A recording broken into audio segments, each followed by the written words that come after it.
Assalamualaikum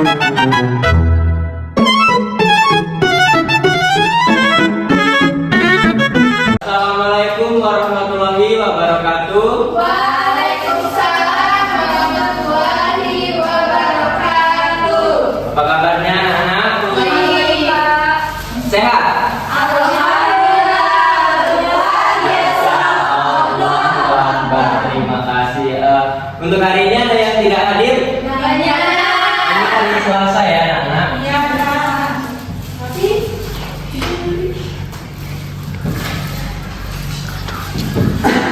Berhubung hari ini ada kendala di proyektor, untuk materi PowerPoint-nya Bapak kirim ke WhatsApp kalian masing-masing. Baiklah, kita langsung saja. Hari ini atau kemarin ada yang sudah membaca berita tentang Lubuk Linggau atau daerah-daerah sekitar tempat kalian tinggal? belum. Ya. Ini jadi pada hari ini Bapak akan membahas materi kita tentang teks berita. Sebelumnya, siapa yang di sini yang hobi membaca berita, mendengar berita, atau yang berkaitan dengan berita? Kita ya. Sangat mengapresiasi sekali untuk anak muda zaman sekarang yang masih gemar membaca berita. Biasanya macam-macam berita itu disajikan baik dalam media online ataupun offline, tergantung kita seleranya mau media yang mana. Biasanya kalau di media offline itu berbentuk koran atau majalah-majalah lainnya. Kalau online ya bisa dari Instagram, ada berita, dari YouTube, dari TV atau lain sebagainya. Baiklah, dalam pembelajaran ini ada tujuannya. Yang pertama yaitu setelah mengikuti pelajaran, siswa diharapkan mampu menjelaskan pengertian dasar teks berita. Yang kedua, mengidentifikasi unsur-unsur berita 5W+1H atau yang biasa kita kenal dengan Adsimba dari sebuah teks berita singkat yang nantinya akan sama-sama kita bahas. Baiklah, langsung saja ke materi. Sebelumnya, ada yang sudah tahu tentang pengertian teks berita? Oke, silakan Budi dibacakan. Teks berita adalah suatu teks yang memuat informasi yang berdasarkan faktual dan aktual. Oke, baik, terima kasih kepada Dwi. Tepuk tangannya dong untuk Dwi. Oke, jadi itu tadi yang dimaksud dengan berita. Jadi berita itu adalah jenis teks yang berisi informasi tentang peristiwa atau kejadian yang aktual dan faktual. Teks berita memiliki struktur yang karakteristik dan khas. Jadi dalam penyajian berita itu dia berbentuk aktual dan faktual. Berbentuk faktual itu yaitu berdasarkan fakta yang terjadi. Sedangkan aktual itu beritanya itu masih berita terbaru, berita yang masih benar-benar hangat. Jadi bukan berita-berita yang sudah terjadi beberapa tahun silam. Ya, lanjut. Nah, ini ada contoh berita yang seperti Bapak sampaikan tadi sudah Bapak kirimkan ya. Di sini ada beberapa contoh berita. Ini cuma sebagai contoh, ini berita di media offline. Di sini terdapat 3 gambar berita koran.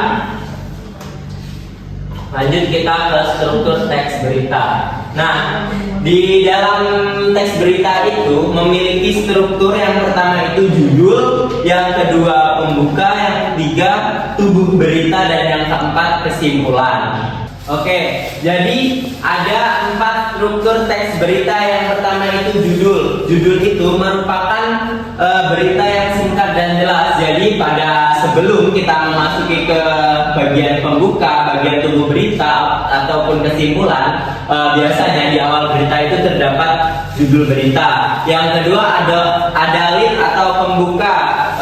Ini merupakan kalimat pembuka yang menarik perhatian pembaca. Biasanya kalau di dalam media online berita itu ditayangkan yang membuat kita semangat untuk membaca berita. Misal ada kejadian horor nih, biasanya itu yang ditampilkan yang lebih utama itu pas kejadian horornya. Habis dia itu masuk ke bagian tubuh berita, baru dia itu dimulai dari awal beritanya. Yang ketiga ada tubuh berita. Tubuh berita merupakan bagian utama yang berisi informasi tentang peristiwa atau kejadian. Nah, di dalam tubuh berita ini, inilah bagian aktualnya, bagian faktualnya. Jadi di dalam tubuh berita ini berisi tentang informasi dari awal sampai akhir secara faktual. Jadi dia itu beritanya berdasarkan kisah nyata atau fakta yaitu. Nah, selanjutnya yaitu kesimpulan. Kesimpulan berita itu kesimpulan yang dapat kita ambil dari apa berita yang kita baca atau kita lihat. Next, kita ke karakteristik berita. Karakteristik berita itu terdapat 4 karakteristik. Yang pertama, objektif. Karakteristik berita.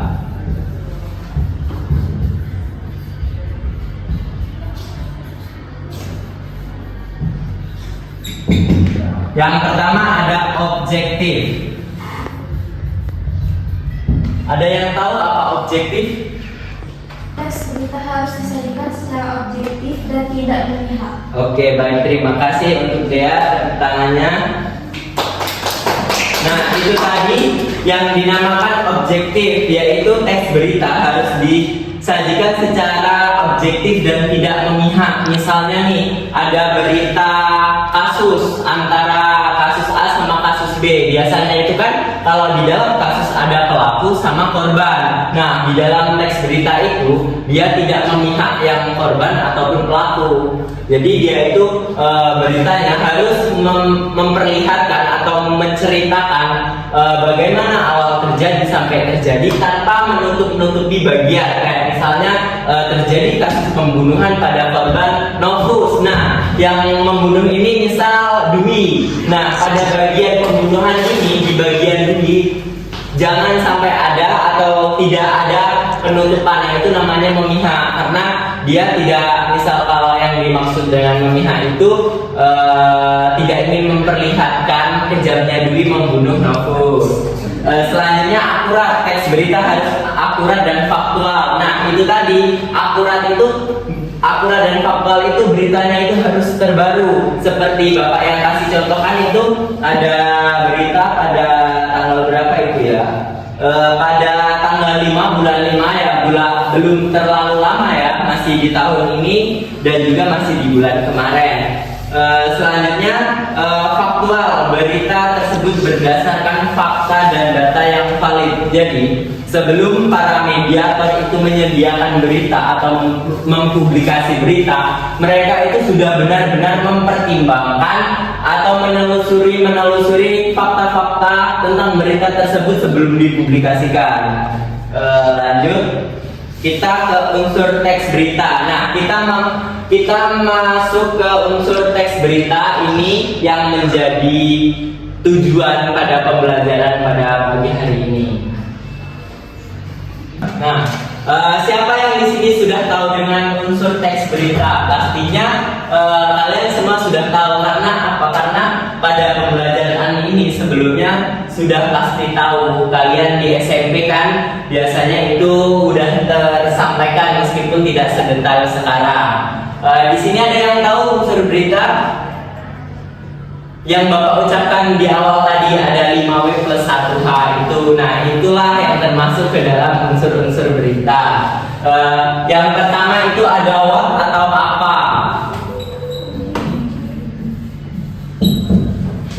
Nah, ini unsur-unsur teks berita. Di sini ada what, who, where, when, why, who. Atau dalam bahasa Indonesianya apa, siapa, di mana, kapan, mengapa, dan bagaimana.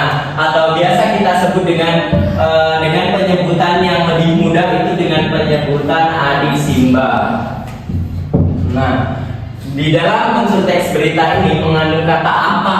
Apa sih yang dimaksud di dalam berita itu? Apa yang terjadi? Misal terjadi berita kebakaran. Apa yang terjadi di dalam berita tersebut? Yaitu kebakaran. Siapa yang terlibat di dalam berita tersebut? Misal ada Dea, ada Novus, ada semua yang di kelas nih di dalam satu kebakaran. Di mana tempatnya? Misal ada di Dugem, di tempat mana gitu. Habis itu kapan? Beritanya itu terjadi pada pukul 2 pagi dini hari. Nah, itu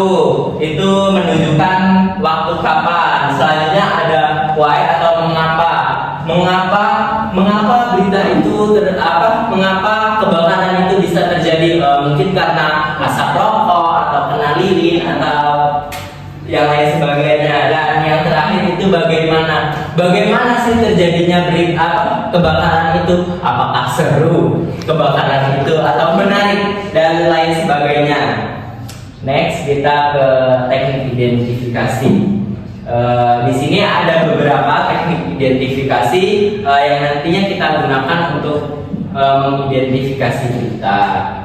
Di sini teknik identifikasi ada beberapa tekniknya. Yang pertama yaitu mencari judul. Misal judul berita itu ini ya, misal judul berita kebakaran, kebakaran di Lipo Plaza Lubuk Linggau. Ini yang dinamakan judul. Yang kedua ada menganalisis struktur teksnya. Langsung saja kita singkat-singkat karena waktu untuk kita mengerjakan nanti juga panjang. Yang selanjutnya ada mencari fakta dan data. Mengapa Bapak ambil contoh ini? Karena untuk kita mencari fakta dan datanya itu mudah karena masih berada di wilayah kita. Selanjutnya ada mengidentifikasi sumber. Nah, sumbernya itu bisa sumber dari kompas.com, Linggau Post, lain sebagainya yang sudah tersaji berita. Selanjutnya ada menganalisis bahasa dan yang terakhir mencari jawaban 5W+1H. Nah, disitulah nanti kita akan mengidentifikasi berita tersebut berdasarkan unsur 5W+1H. Oke, masih semangat? Masih. Ini seperti yang Bapak ucapkan tadi kan sudah Bapak kirimkan materi PPT-nya itu. Di situ ada contoh berita singkat yang nanti kita akan bahas sesuai dengan unsur-unsur teksnya. Silakan dibaca beritanya. Nanti kita akan membedah semua isi berita itu berdasarkan unsurnya. Jadi kita selesai hari ini. Silakan dibaca, Bapak kasih waktu 15 detik. Mana sudah selesai anak-anak? Sudah ya. Lanjut kita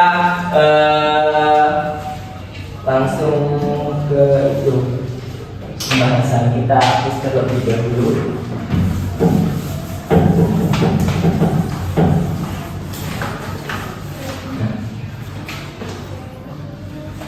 Di sini tadi kan di materi Bapak menyampaikan ada teknik identifikasi. Nah, kita akan mengidentifikasi hanya berdasarkan unsur-unsurnya saja. Nah, di sini ada teknik identifikasi, ada 6 teknik dan kita akan mengidentifikasi sesuai dengan unsurnya. Contoh beritanya tadi judulnya kebakaran landa toko kelontong di Jalan Merdeka.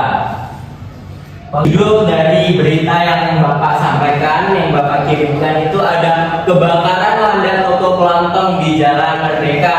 Nah, kita di sini akan menganalisis berita ini berdasarkan unsurnya. Baiklah, kita langsung saja. Apa yang terjadi pada kebakaran landa toko kelontong ini? Siapa yang bisa? Apa yang terjadi dalam berita tersebut, yang disampaikan dalam berita tersebut? Yang bisa silakan tunjuk tangannya. Oke, silakan Dwi. Dalam berita tersebut menunjukkan sebuah peristiwa kebakaran yang melanda toko kelontong di Jalan Merdeka. Oke, baik, tepuk tangannya untuk Dwi Anggita. Baiklah, benar ya yang terjadi pada berita tersebut. Berita ini yaitu kebakaran yang melanda toko kelontong di Jalan Merdeka. Baiklah, berarti Dwi sudah mampu untuk menganalisis berita dengan menggunakan unsur apa. Itu tadi materi yang Bapak sampaikan pada hari ini. Ada yang bisa menyimpulkan apa yang Bapak sampaikan tadi? Oke.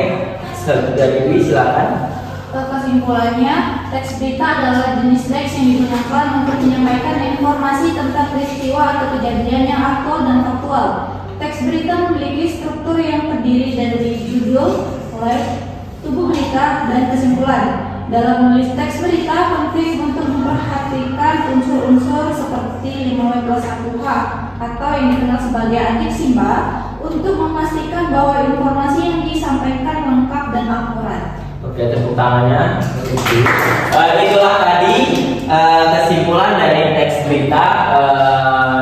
Bapak kira cukup untuk pembelajaran berita ini. Sepertinya kalian juga sudah bisa memahami dan juga sudah bisa semua untuk mengidentifikasi unsur-unsurnya. Baiklah, Bapak Airi, wassalamualaikum warahmatullahi wabarakatuh.